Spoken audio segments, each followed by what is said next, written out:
name is Blia, and I'm here today to talk with you about Medicare and that transition process into Medicare. A little bit of background about myself. I actually have an elementary middle education degree, and that's what I did for almost 13 years.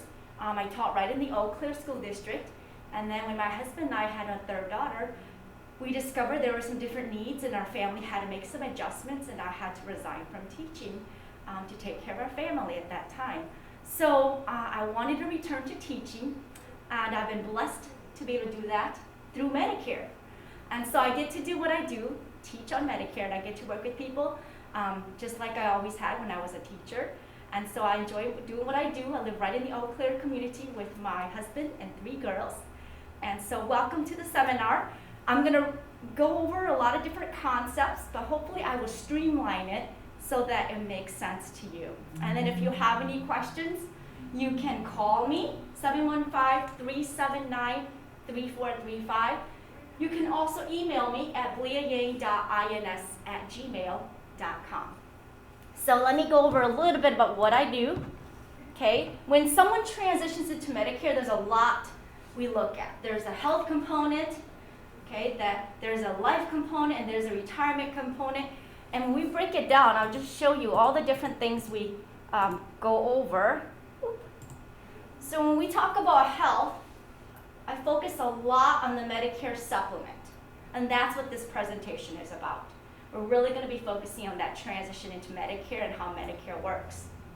We'll discuss dental coverage, cancer coverage, okay? On the life side, we also can provide term life, whole life, and juvenile life, because a lot of times when somebody retires and goes into Medicare, they're losing their life insurance.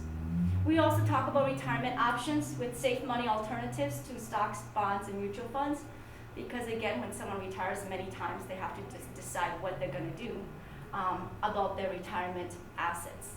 Okay, so that's a big picture of what I do. A little bit of background on Physicians Mutual itself. So, it looks like, there it is. It was founded in 1902, been around for over 100 years, okay? And then the sister company, Physicians Life, in 1970. So we have really been in the Medicare supplement business for over 50 years.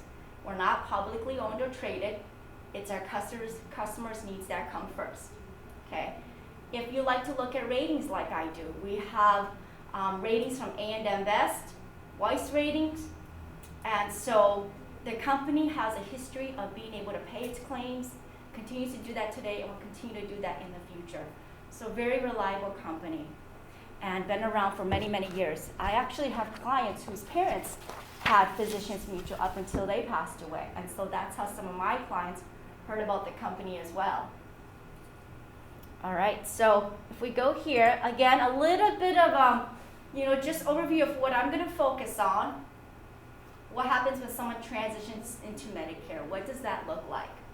How do you enroll in Medicare?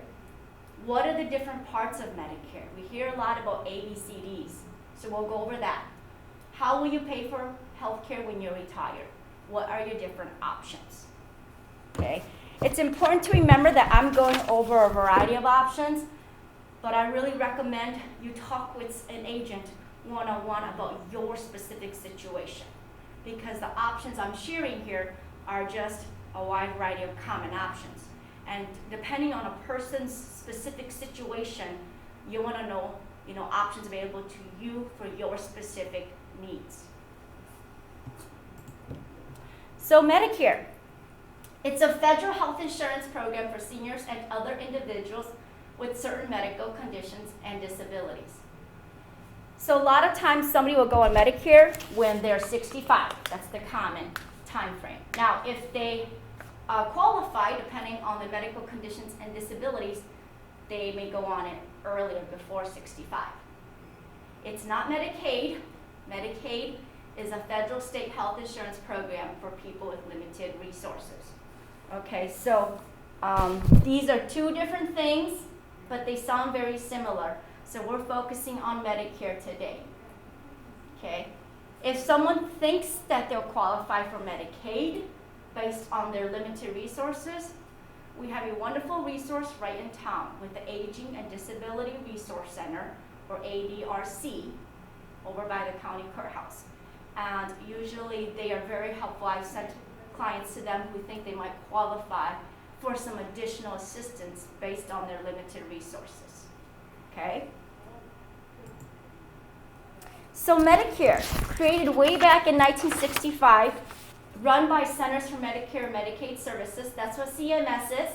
It stands for Centers for Medicare and Medicaid Services. Again, mostly for seniors. And it's made some changes, okay? So back in 2003, with that Medicare Modernization Act, there have been some improvements where they added the Medicare Plus Choice plans, Advantage plans that we'll be going over in a little bit here. They added more Medicare benefits in 2003. Prescription drug coverage was added in 2003. In 2010, there were more updates made with the Affordable Care Act. And so that enhanced preventive care services, including the annual wellness exam. I'll go over that with you. They offered some savings with prescription until the donut hole was closed this year in 2020. And so there are a lot of resources. One that I love referring to from the CMS, Centers for Medicare and Medicaid Services, is the Medicare and You. And this will come out every year. So in the fall, a new one will come out for 2021. So this is a great resource to refer to. All right, so common questions. When are you eligible for Medicare? Okay. A lot of times, people will go on Medicare when they're 65. I have run into people who go on Medicare before 65, and that's because they've been on disability. And the 25th month of disability, they will go on Medicare automatically. Okay? Medicare is not the same as Social Security. I've run into people who think, I don't want to go on Medicare because I don't want to draw my Social Security benefits. You can go on Medicare and wait for Social Security benefits to kick in. Or you could start the Social Security benefits and wait until later, maybe when your husband or wife retires and they go on Medicare, and go on Medicare with them later if that's what you prefer. So these are two separate entities, and I want to make sure you know you don't have to do them at the same time. What are your options if you retire early? So if somebody retires before they're 65, maybe they have group insurance that's going to cover them. Their employer will cover them until they're 65. Maybe they have COBRA. You can look at the healthcare.gov. You can get an individual plan. You can do a short-term medical. Maybe you can go on your spouse's plan. But typically, if someone is not 65 and they're not on disability the 25th month, they will not be able to go on Medicare. Okay, so if somebody retires early, you want to have medical coverage in place until you can go on Medicare. What about if you keep working past 65?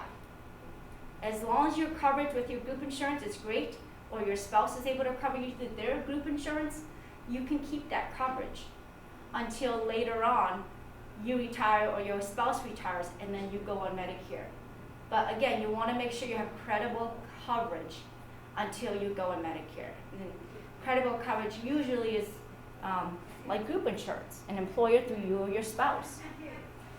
If I go on Medicare, what happens to my spouse if he or she is not yet eligible? So Medicare is only for you.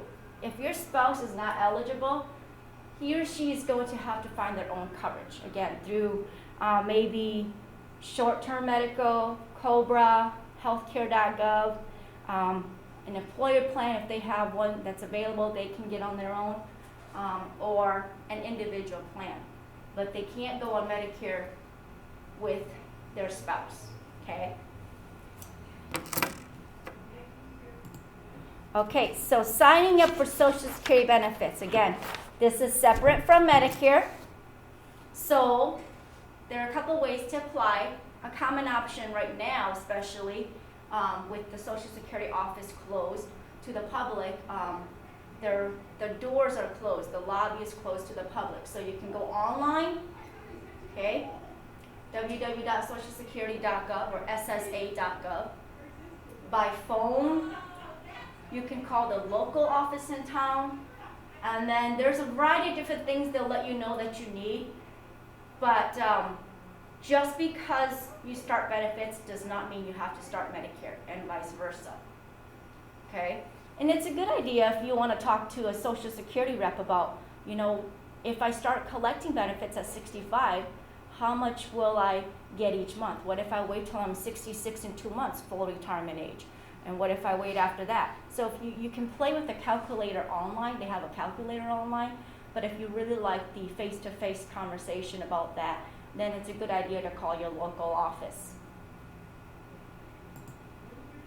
Should you enroll in Medicare? Again, that's a very personal decision, and it helps to talk it through, maybe with a licensed agent if you're not sure, to look at the different options and also cost-wise, and do a cost analysis. But here, if we look at these situations, if you or your spouse are currently working and you receive your health insurance through an employer, check with them to see how your insurance would work with Medicare. Sometimes a small employer will say, you do need to go on Medicare, and you still have to pay this much per month. So Medicare has a Part B fee associated with it. You want to think about what that's going to cost with what you're currently paying through your employer. Okay, sometimes the employer says what you're paying right now for coverage it's going to be the same. You don't have to go on Medicare. So you really want to talk with somebody at your, probably in the HR department, who knows what it'll look like for you if you continue working even after 65, what that coverage and cost will look like for you. When you or your spouse retire, you will have a special opportunity to enroll in Medicare without penalty. If you want to keep working and use your group insurance after 65 years old, and let's say you retire at 67, you will have an opportunity at that time where you can enroll in Medicare without a penalty because you've had credible coverage the entire time. Okay? So again, just because someone's 65 doesn't mean they have to go on Medicare. They could keep working, or they could stay on their spouse's plans, so use their group insurance or their spouse's group insurance. Do I need coverage for my spouse or family? Again, Medicare is not going to cover any spouse or other family members unless they qualify on their own. Okay? If a spouse is younger, they may need to even keep working just to keep that coverage for themselves until they can go on Medicare. Okay? So that's very important because sometimes I run into clients who they want to go on Medicare, but they realize their spouse isn't going to have the best coverage. And their group insurance provides the best coverage for their spouse, where they feel more comfortable and peaceful about keeping that insurance for their spouse. So my client might work for another year until that younger spouse goes on Medicare, and they both go on Medicare. If the spouse is much younger, 2 years, they might do that. Or 5 years, they might say, okay, I'll work 2 years, and then for the last 3, we'll look at alternatives. Those are things you really want to discuss and look at together with the spouse and with the licensed agent. Signing up for Part A. So Medicare has 4 parts. I'm just probably going to circle here the 4 parts here so you can see. We're going to be talking about A, hospitalization, B, medical, C, advantage plans, and D, outpatient prescription drugs. Those are the 4 parts of Medicare, or ABCDs that we hear about. And what I'm doing here is just showing you some common options. This is not all the options. These are just the common ones because, again, everybody's situation is different. So most commonly, somebody can go on Medicare and take a Part A and a Part B. We're going to start talking about what Part A looks like. That's what we call original Medicare. And then there's something called a Part C, known as Advantage Plan or Medicare Advantage Plan, also MA plans. That's one option. And down here you can see somebody can also choose to keep Medicare, original Medicare A and B, and instead of a C plan, they're going to do something called a supplement. Okay, a supplement is different from a C plan. Regardless of what option they choose over here, it's very important that somebody on Medicare has credible coverage through a Part D plan. This Part D plan can be a separate entity from this first option. It can be a separate entity from the Advantage plan, which is the medical. It can be separate, or it can be combined or bundled in a sense, okay? And then down here, with this third option, you've got Medicare, you've got a supplement, and then you've got a standalone drug plan. Okay, so those are the 4 parts we'll be going over. But right now, I'm going to talk about how does somebody sign up for Part A.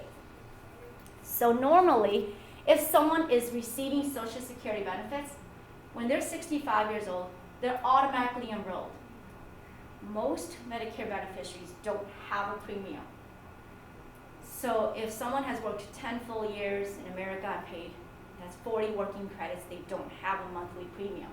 Okay, people who have fewer than 40 quarters, fewer than 10 years of FICA taxes will pay Part A premium, and it does get adjusted depending on how many quarters they paid in.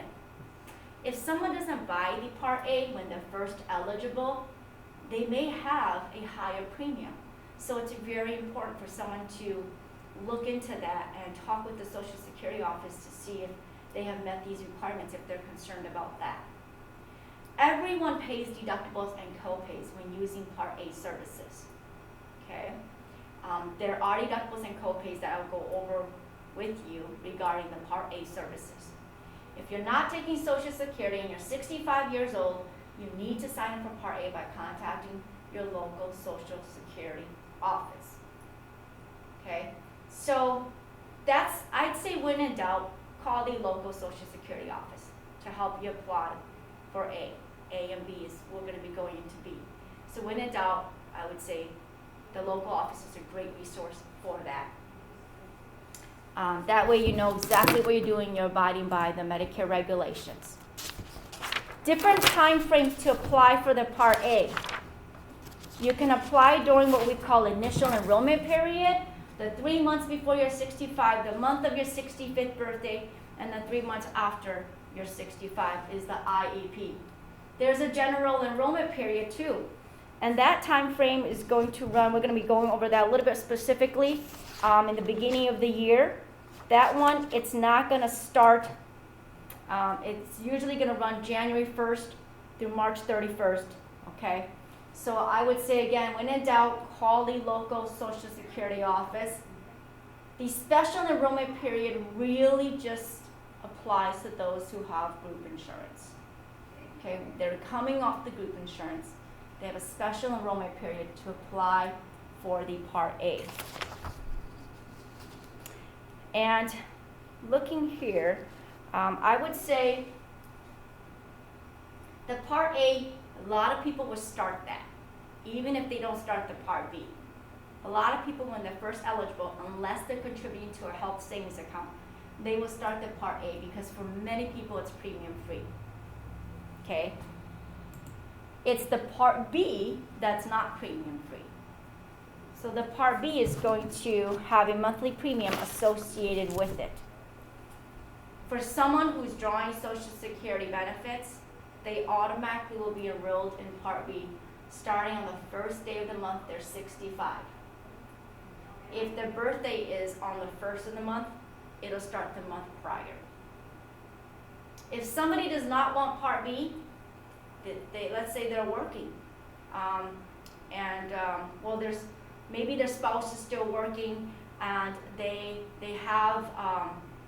drawing Social Security benefits and they get this card in the mail and it says you've got A and you've got B, but they don't want to start B yet.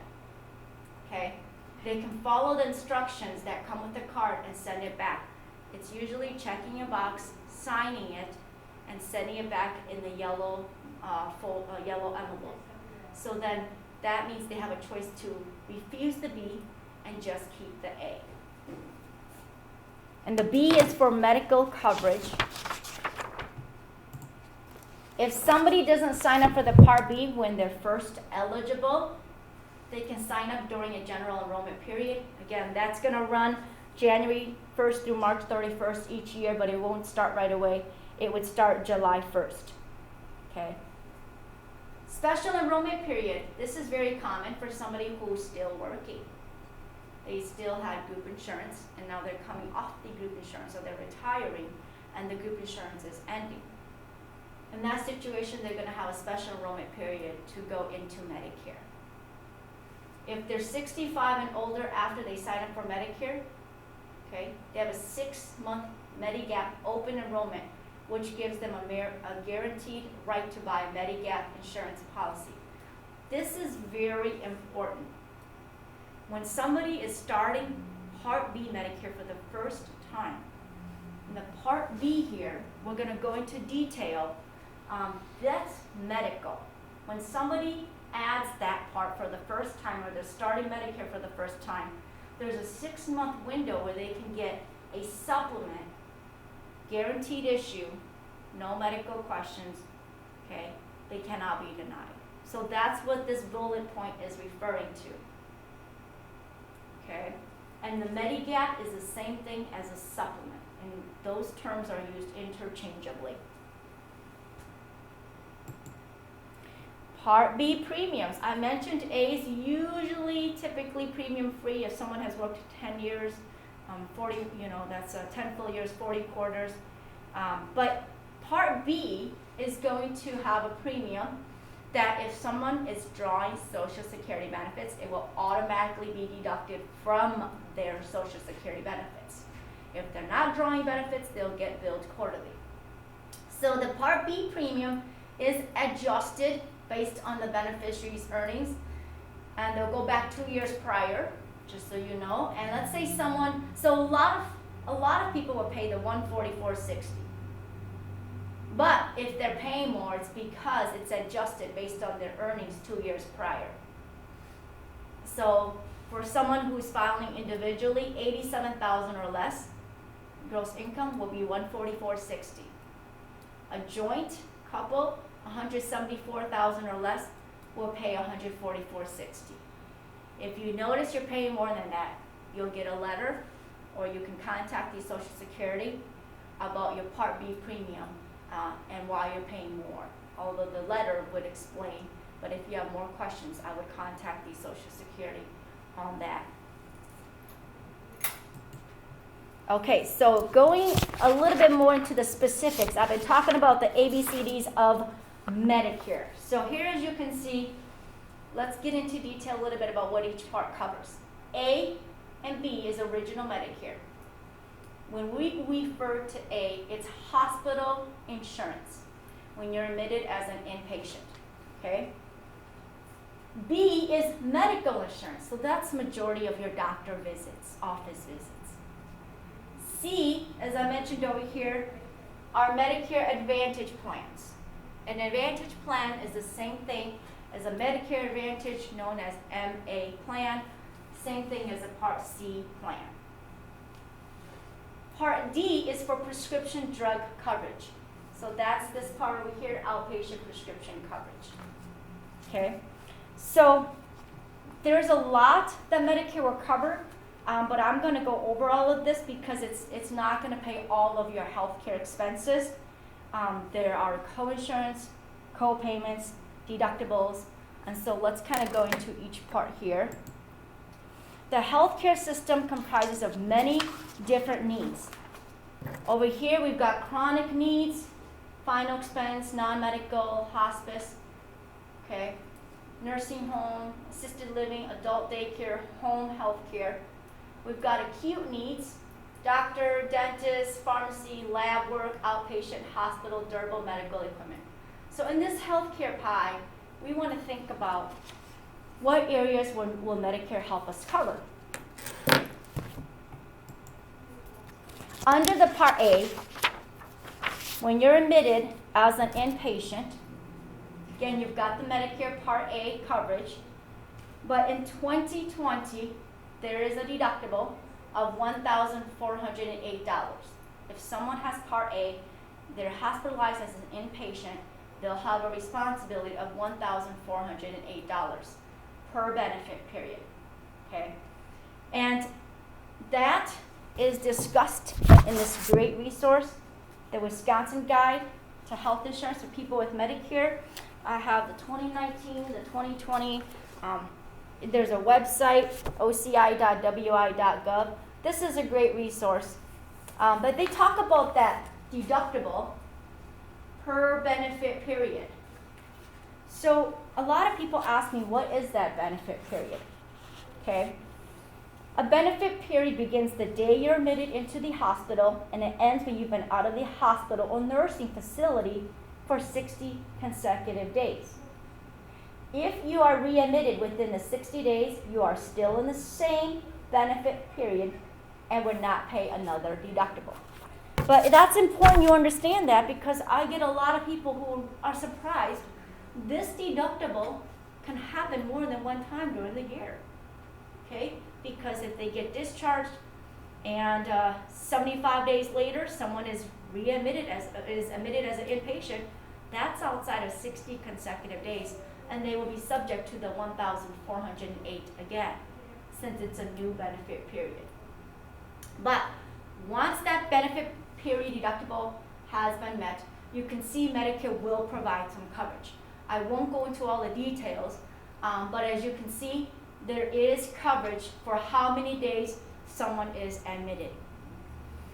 If someone has additional coverage, as we can see through an Advantage plan or supplement, they may not be solely responsible for these other parts that Medicare does not cover. Okay, but if someone only has A and B, you can see that they will be paying some out of pocket, because this is all Medicare will cover for those Part A benefits. All right, so for skilled nursing care, if you know anybody who's needed rehab after a hospital stay, that's an example of skilled nursing. So skilled care is treatment you receive from medical personnel like registered nurses, professional therapists. It's usually provided 24 hours a day, typically in a nursing home. You can receive it in other places too. But skilled care is more involved than custodial care, which is help you receive with activities of daily living like bathing, eating, toileting, dressing, etc. So if someone needs care in a skilled nursing facility, they have to meet Medicare's requirements for Medicare to approve it and pay a part of that care. So usually that person will need to be confined in a hospital for at least 3 days. They'll need to, and that's listed here, they'll need to enter a skilled facility, typically within 30 days after leaving the hospital, and then need skilled nursing care 7 days a week, or skilled therapy services at least 5 days a week. Okay, after these requirements are met, you can see Medicare will pay 100% for the first 1 through 20 days, all but 176 for days 21 to 100, and $0 after 100 days. So it's very important when somebody is receiving care to make sure that the care they're receiving is Medicare approved. Okay. So you don't have any surprise out of pockets. There are some additional Part A benefits. In addition to coverage for hospitals, Medicare Part A provides coverage for blood, home health care, hospice care. They may also cover some prescription drugs when you're in their hospital or nursing facility. For blood related to a hospital stay, Medicare will pay 100% of the costs after you pay the first 3 pints. Again, if you have additional coverage, that may be covered. Your home health care benefit will cover 100% of medically necessary skilled nursing care services, as well as 80% of the Medicare approved amount for durable medical equipment. Okay, durable medical equipment, things such as wheelchairs, CPAP machines. So for home health care, listed here, these are benefits for medically necessary skilled care and medical supplies. So generally they'll help pay if 3 of the following are true. Certified as being homebound and need home health care by a doctor. It's extremely difficult for you to leave your home. Number 2, you need skilled care, which is care that is provided by either a nurse or skilled therapy provider, such as a physical therapist, speech therapist, or occupational therapist.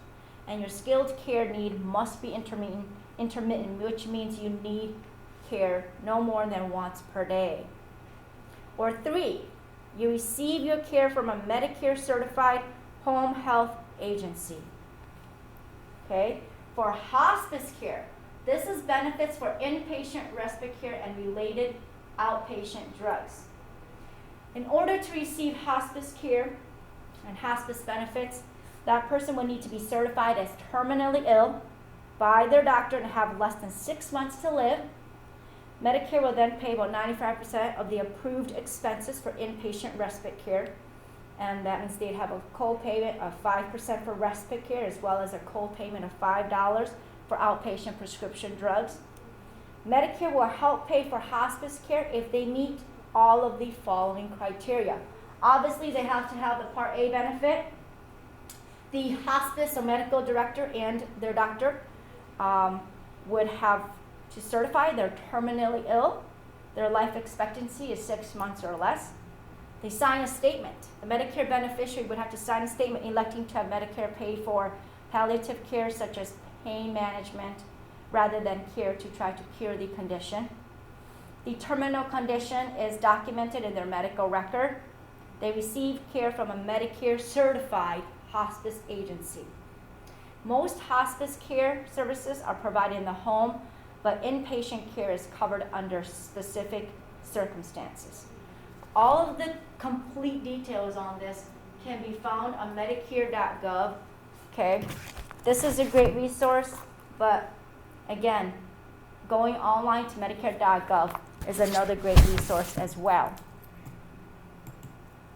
So we know now that Medicare Part A, the inpatient hospitalization coverage, is going to cover some areas of our chronic needs here and our acute needs in our healthcare pie. But there's still a lot of blank areas that it would be nice to have coverage for, especially as someone ages, they need more care, and that kind of coverage or care service gets more costly. So let's look at what Part B will do for our Medicare recipients. Part B is going to provide a wide variety of services and benefits as well. So Part A, inpatient hospitalization care. Part B, medical benefits. It is optional. It does have a monthly premium in 2020, typically $144.60 a month. That will be adjusted for 2021. So it will pay for something called a Welcome to Medicare Preventive Visit. A Welcome to Medicare visit is discussed in the Medicare New Book. That's not a physical exam. It will provide some preventive services, inpatient, outpatient doctor services, surgical services and supplies, speech and physical therapy, diagnostic tests. You have a diagnosis. You're going to run some tests for that, or you have enough symptoms for a diagnosis, okay? Durable medical equipment, again, like the wheelchairs and CPAP machines, and ambulance services, okay? So preventive benefits are discussed in the Medicare New Book, and it's important that you know Medicare does provide a lot of preventive benefits, but the physical exam is not part of that, and you want to follow their timeline. If they allow you to do it once every 24 months, you want to make sure you don't go a day early. Things like the flu shot once per season. We'll go over a few of the preventive care benefits as well.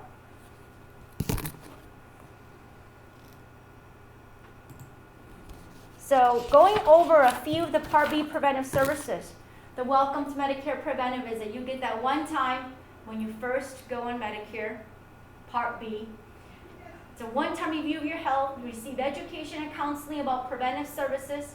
You want to make sure you go in the first 12 months of Part B being active, but that's not a physical exam, okay? After you get this Welcome to Medicare Preventive Visit, you get something else called an annual wellness visit. And that's still not a physical. That is a yearly wellness visit to develop or update your personalized prevention plan. It's covered by Medicare. so no out of pocket for you. One time every 12 months, not subject to the deductible, but that still is not a physical exam. There are more things that Part B covers. There are a variety of different preventive care listed in the Medicare New Book. I always like to think of it as looking for the little picture of the apple. Whenever you see the little apple, and there's quite a few of them, the little apple picture shows you the preventive benefits. There's the Welcome to Medicare preventive visit. There's a yearly wellness visit. There's a lot more. These are the preventive care services that Medicare covers. And I have an overview, just highlighted some here. Doctor may recommend you have certain exams more frequently than Medicare allows. It's important you follow Medicare's frequency timeline. And if you want to go above that, you have to know maybe out of pocket. This chart just outlines a few of the preventive services that Medicare may cover if you meet their specified conditions. I'm not going to go over all of them, but the mammogram, the breast cancer screening, the flu shot once per season, okay, colonoscopy. Follow Medicare's guidelines. In the colonoscopy here, it says once every 120 months, but as you can see, for someone who is higher risk, it's a shorter duration, so they can do it sooner.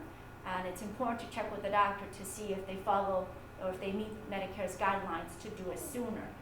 In that case, if they do, Medicare will cover that preventive screening. So Part B will cover a lot of preventive care. And if they don't, typically it will be out of pocket unless you have a secondary, another insurance that will cover that. So it's really important to know Medicare's coverage, and if you get another policy, their benefits. The Part B, as I mentioned, is not premium free. Okay, it's $144.60 a month, and then on top of that, there right now in 2020, it's $198 annual deductible. These will adjust. We'll know in the fall what that's going to be for 2021. After you meet the deductible, Medicare typically pays 80% of the eligible covered charges, 100% of the Medicare covered clinical lab services, blood tests for diagnostic services, so that's really important. Sometimes I have clients say, well, I need to go in to do my blood work twice a year for diabetes. Okay, well, that's for a diagnosis of diabetes. And so typically then in that situation, Medicare is going to cover it 100%. Varying amounts for covered preventive services, and nothing for charges in excess of the Medicare approved amount. So that's discussed in the Medicare New Book as well, that anything in excess of what Medicare approves, the provider may charge the Medicare recipient up to 15% of the Medicare approved amount. Okay?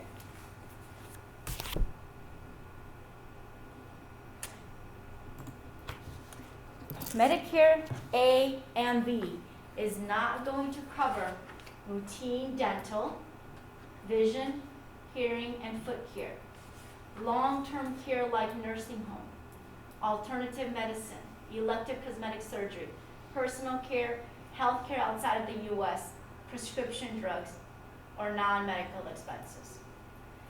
If you're in doubt about something that you're doing, a service or a procedure, double check with the doctor to make sure whatever it is that you're looking to do is approved by Medicare. Okay? The doctor should be able to help you by looking at the symptoms or the different health symptoms and conditions you have and see if it fulfills Medicare's requirement. Sometimes the doctor will give you a code. You could call 1-800-MEDICARE and ask if that specific procedure is covered. But you just definitely don't want to move forward on a procedure if it's not covered by Medicare unless it's disclosed to you. Now, once we've got the Part B coverage in place, you can see that we're able to cover a lot more of the healthcare pie. So with the Part B, you can see it's providing some coverage here with durable medical equipment, outpatient care, lab work, and the doctor office. So it's good to have more coverage, but it's still not going to cover the whole pie. It looks like we're right over to Medicare Advantage plans. This Part C plan is in addition to the Medicare. You still have to be in the A and the B. You still have to pay the Part B premium every month, okay? But you're not in A and B following the A and B guidelines. The A and B guidelines, those benefits are good in America, in all 50 states. The network is America. In a C plan, there will be some networks, okay? It's not considered supplemental insurance. There will be network restrictions. And in the Medicare and U book, there are C plans listed in the back of the book depending on the service area, the county where you live. There will be certain C plans available in your area. They will change from year to year. So when this book comes out for next year, there will be adjustments to the Advantage plans. The C plans are optionally renewable each year. The out-of-pocket costs can change over time.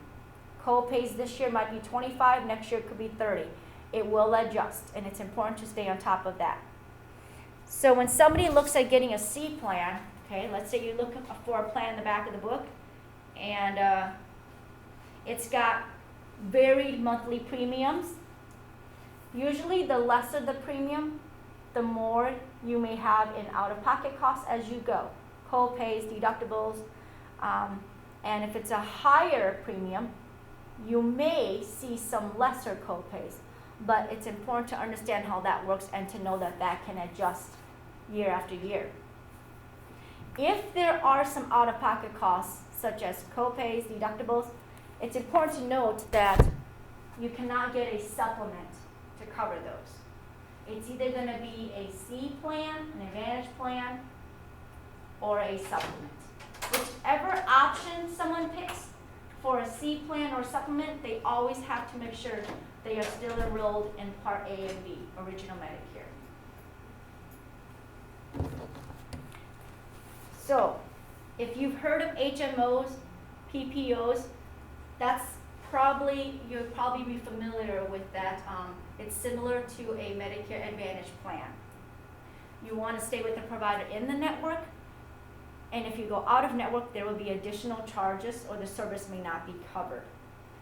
That's something to think about if you're a traveler or if you like to snowbird, just because Advantage plans will have different rules on how they cover that, if they do cover that at all when you're out of that service area. The Advantage plans are going to be standardized from each plan to each plan. So it's important to look at the plan's features, the benefits, not just the premiums, okay? And then again, if someone purchases an Advantage plan, they cannot purchase a supplement to cover the out-of-pocket costs that the Advantage plan does not cover. So of course, every year those plans will make adjustments with the federal government, and it's important to see if that plan is going to continue into the next year, or if it terminates, or if it changes. So it's very important to stay on top of their annual notice of change every fall. I would say the biggest thing for people to remember with an Advantage plan is to look at the networks in case their doctor is out of that network, and their out-of-pocket costs.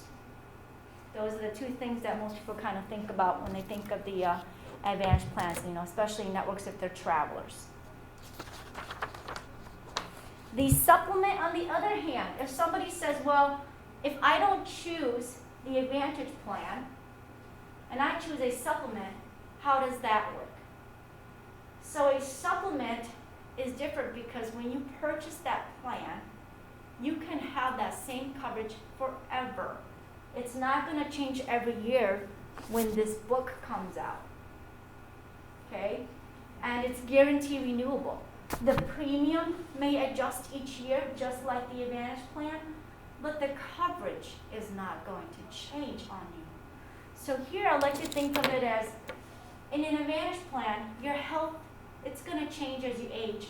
But that Advantage plan, its benefits, its networks, its out-of-pocket expenses can change from year to year.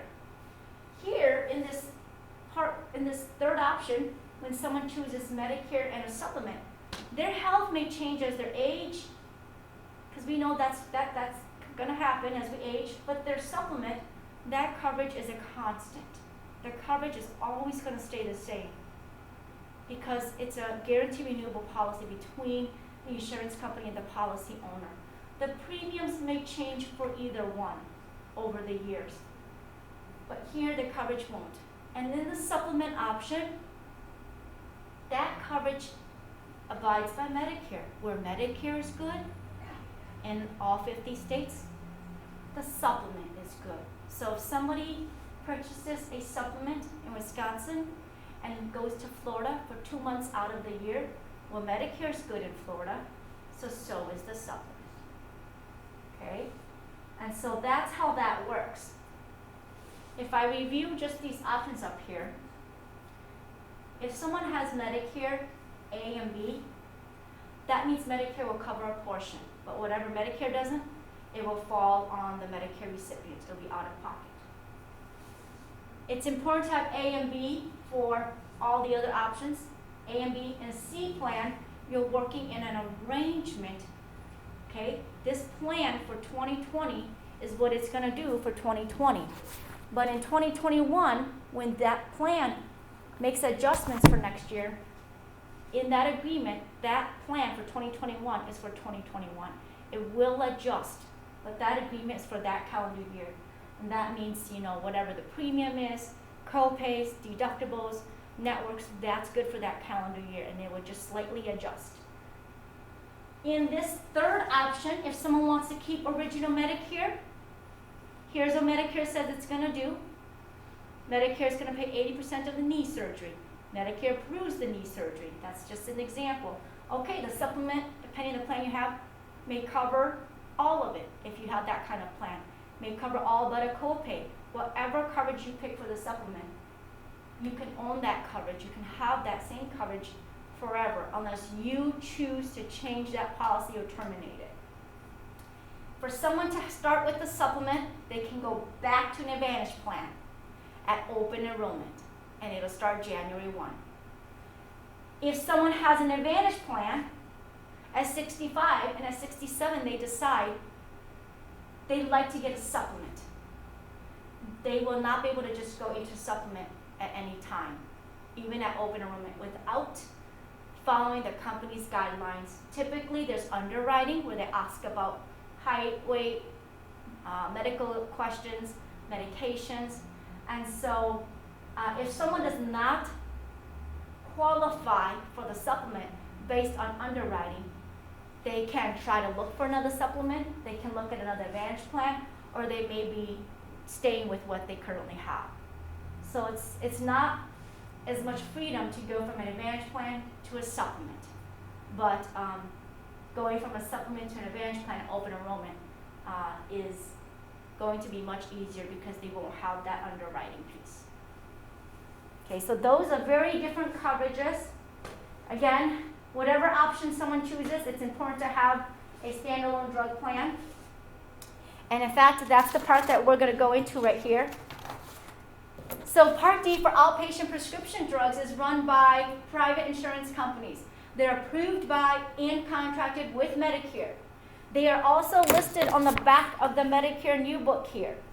So the very last few pages will show drug plans, and you can see these drug plans are in Wisconsin. If you're going online, you will be able to download it, but to get the drug plans in your state, it's important to call 1-800-MEDICARE or go online and request a copy for your state, because now you can see all the drug plans listed in your state. And so in 2020, there's 30 plans available in Wisconsin, and it's important to find out which plan is going to cover your current prescriptions and not assume a plan will cover it based on the monthly premium. The premiums range anywhere from $13.10 to $124 in 2020. They can help cover the cost of prescription drugs, outpatient prescription drug costs, but what's really important, again, is making sure that that plan is going to cover all of your current prescriptions.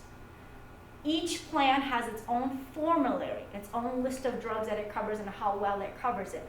And it will adjust for 2021. There's a new book coming out in the fall. It will list the changes, the new plans for 2021, not only for Advantage plans, but also for drug plans. So at open enrollment from October 15th through December 7th, it's very important to review the drug coverage and make an adjustment to a new plan if it can help save you money, because maybe it'll cover your drugs better than the one you currently have. Maybe the one you have was great for 2020, but there's another one that's better for 2021. So it can really help reduce your out-of-pocket costs for prescription drug costs. Part D is not going to cover non-prescription drugs, weight gain or loss, fertility, cough or cold, hair growth or cosmetics, most vitamins and minerals. I also like to share that in Wisconsin, we have something called, and it's listed in this Wisconsin Guide to Health Insurance for People with Medicare book, we have something called senior care. And so that's something that you may want to compare to the drug plan offered by Medicare. There's 30 plans offered through Part D plans. I remember those are listed in the back of this book. But then in Wisconsin, we also have a program called Senior Care. And it says here that to be eligible for senior care, you've got to be a Wisconsin resident. You must be a U.S. citizen, a qualifying immigrant, pay $30 annual enrollment fee per person. Okay, and there's an application, you send it to Madison. This is a great option for somebody who says, I have limited resources, or I don't have any medications, but I don't want to get penalized. Because again, if you don't have the Part D in place, there's a penalty. And it's 1% for every month you wait to join. And that's explained in here as well. For the Part D coverage,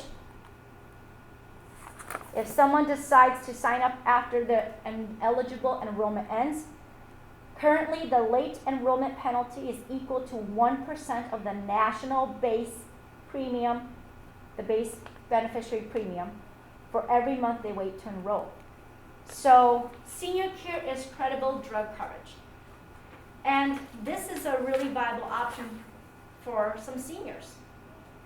But it depends. Everybody's needs are different. Maybe based on their income, they can get better drug coverage with the Part D plan, even if it has a monthly premium. So it's very important to look at your situation and see if senior care is a better fit or a drug plan offered by Medicare. But it's very important either way to provide credible coverage under the Part D option so you don't have that penalty. The penalty does not go away. All right, so that's Part D. When we think about Medicare, Medicare alone is not enough. A and B have no year limit for what you pay out of pocket. Just reviewing options, you can do original Medicare. And that means what Medicare doesn't cover, you can cover. You can do the supplemental insurance that we talked about. Okay? That's this option where Medicare is kind of like the primary. You've got the supplement as a secondary. You can do a privatized, an agreement, calendar year agreement, privatized plan with a Part C plan, Medicare Advantage plan. And again, those are listed in this great resource. Once you go on Medicare, this should come to you automatically in the mail.